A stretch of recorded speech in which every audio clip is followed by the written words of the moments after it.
زمینات کے ناجائز قبضے میں جو جھوٹا الزام آج لگ رہا ہے کہ فلاں مسجد مندر تھی، فلاں مسجد میں یہ علامت ہے، فلاں مسجد میں علامت ہے، مسلمانوں کی شان یہ ہے، مسلمانوں کے پاس مسئلہ یہ ہے، کسی کی زمین پر ناجائز قبضہ کر کے ایک وقت کی نماز پڑھنا بھی جائز نہیں ہے۔ مسجد بنانا کہاں سے جائز ہو جائے گا؟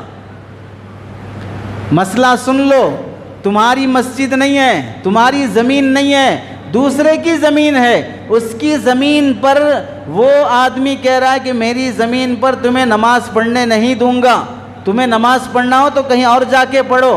اگر کوئی مسلمان ضد میں آ کر اس غیر کی زمین پر، چاہے وہ مسلمان ہو کوئی اور مذہب کا ہو، ایک ٹائم کی نماز زبردستی سے دوسرے کی زمین پہ پڑھے گا تو یہ پڑھنا بھی ناجائز ہے۔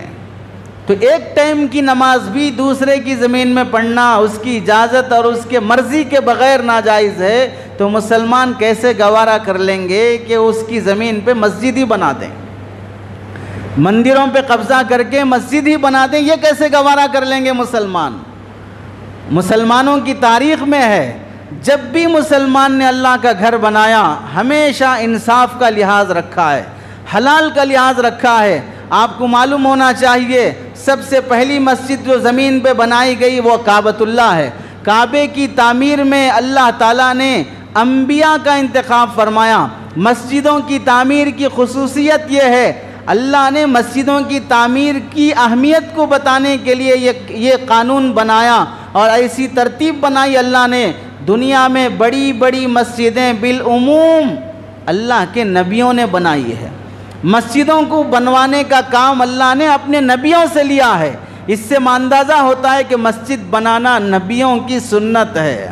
جس طرح ہم ایک بات بار بار کہتے ہیں، دعوت و تبلیغ کا کام کرنا کار نبوت ہے، اسی طرح سن لو مسجدوں کی تعمیر بھی کار نبوت ہے، مدرسوں کی تعلیم بھی کار نبوت ہے، خانقاہوں کا اصلاحی نظام بھی کار نبوت ہے، غریبوں کی امداد اور ان کی خیرخواہی اور ان کے لیے راشن فراہمی بھی کار نبوت ہے۔ اللہ کے نبی علیہ السلام نے اپنی زندگی میں حتی الامکان ہر خیر کا کام کر کے دکھایا ہے۔ کعبۃ اللہ بنانے میں اللہ کے نبی کے زمانے میں سیلاب کی وجہ سے کعبۃ اللہ بہہ گیا، دوبارہ بنانے کا مشورہ ہوا۔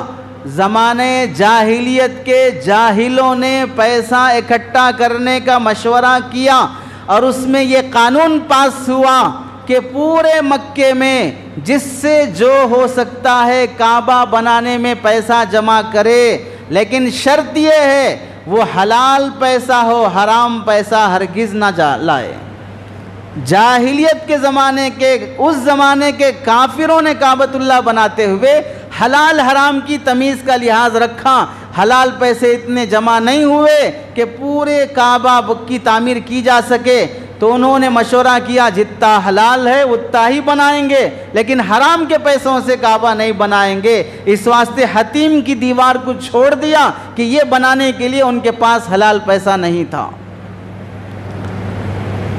جاہلوں کے پاس حلال حرام کی تمیز ہے، تو کیا اسلام آنے کے بعد یہ تمیز ختم ہو جائے گی کہ مسلمان غیروں کی زمینوں پہ قبضہ کر کے مسجد بنانے کی پلاننگ کرے گا؟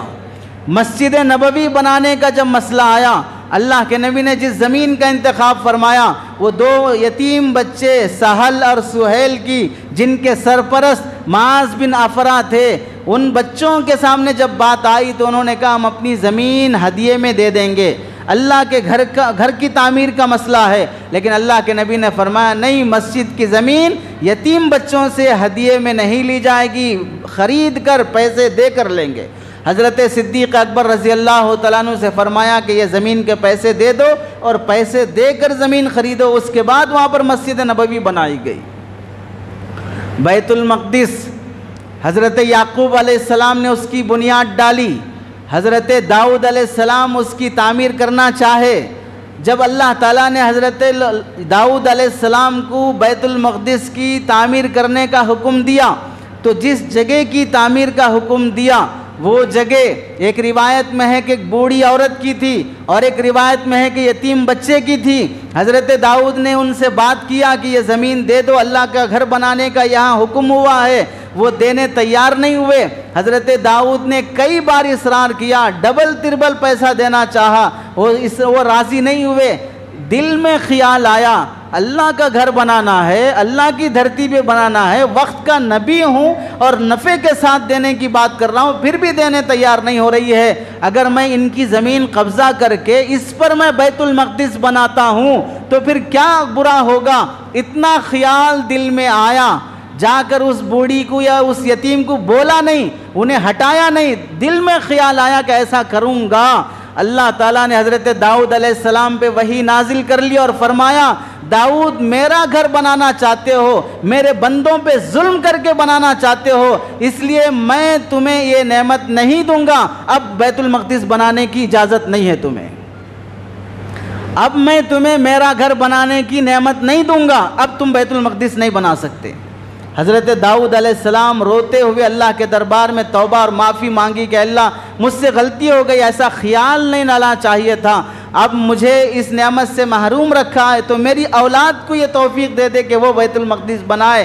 تو حضرت سلیمان علیہ السلام جو حضرت داؤد کے بیٹے تھے، ان کے ذریعے سے اللہ تعالیٰ نے بیت المقدس کی تعمیر فرمائی۔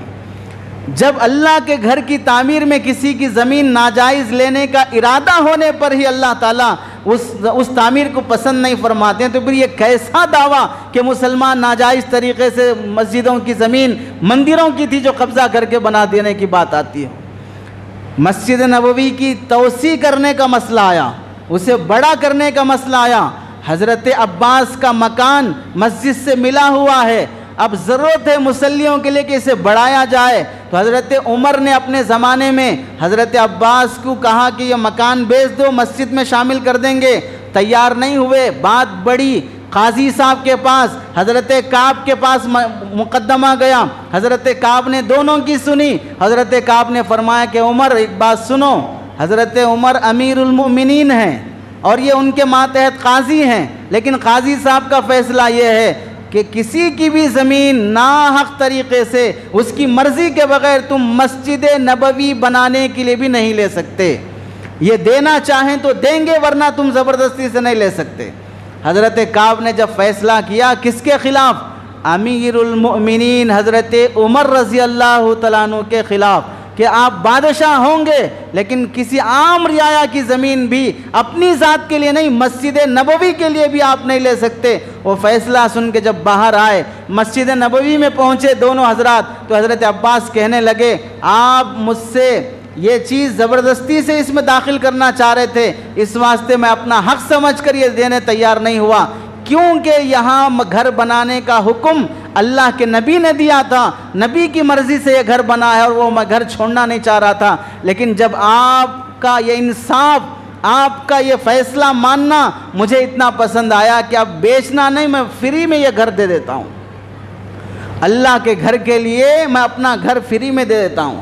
حضرت عباس نے پورا مکان خالی کر کے اب شہر سے باہر اپنا مکان بنایا۔ ایسا اسلام کی تعلیم اور تہذیب ہے، اور آج یہ دعوے، جھوٹے دعوے کہ اسلام اور مسلمان مندروں پہ مسجدیں بنانے کا فیصلہ کریں گے۔ سن لو، انسان کی حرص اور ہوس اتنی ہے، موجودہ زمینیں کافی نہیں ہیں، موجودہ مندریں عبادت کے لیے، پوجا کے لیے کافی نہیں ہیں، دوسرے مذہب کے مسلمانوں کی مسجدیں اب عبادت کے لیے ہونی چاہیے، جو پہلے سے آلریڈی ہیں وہ مندریں صحیح حفاظت میں آ جاتی، وہاں پوجا پاٹ صحیح ہو جاتا تو کافی تھا۔ اس پہ جو حرص کی نگاہیں پڑی ہوئی ہیں زمینوں پہ قبضہ کرنے کے، اس کی مثال ایسی ہے کہ بادشاہ نے اعلان کیا کہ تو صبح صبح بغیر ناشتے کے میرے پاس آ جا، اور جتنی دور تک تو دوڑتے ہوئے جائے گا اتنی زمین تیرے حوالے نام کر دی جائے گی۔ بغیر ناشتہ کیے ہوئے آیا، دوڑنا شروع کیا، دوپہر تک ایک لمبی مسافت طے کیا، رک جانا چاہیے تھا، خیال آیا اور بھاگوں گا تو اور زمین ملے گی، اور بھاگا، عصر تک بھاگتے گیا، اور بھاگوں گا تو اور زمین ملے گی۔ بھاگتے بھاگتے جب سورج غروب ہونے لگا تو اس کی زندگی کا سورج بھی غروب ہو گیا اور وہیں انتقال ہو گیا۔ وزیر آئے، وہیں جہاں اس کی موت آئی 2 گز زمین کھود کر گڑا، اسے دفنا دیا۔ بادشاہ کے پاس آنے کے بعد پوچھا کیا ہوا، کہاں تک بھاگا، کتنی زمین اسے چاہیے تھی؟ وزیروں نے کہا چاہیے تو اسے 2 گز زمین تھی لیکن بھاگا بہت دور تک ہے۔ چاہیے تو اسے 2 گز زمین ہی تھی لیکن بھاگا بہت دور تک ہے۔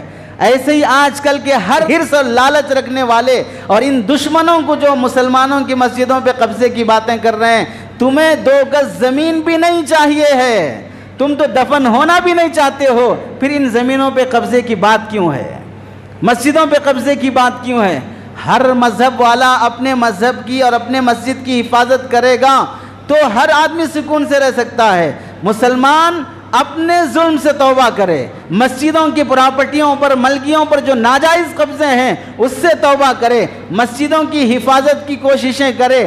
ہم تو مسجد میں مسلمان ہو کر مسلمان کو آنے نہیں دیتے ہیں، یہ مسلک کا نہیں آئے گا، وہ مسلک کا نہیں آئے گا، ہمارے مسلک کا آئے گا، گیٹ پر بورڈ لگا دیں گے۔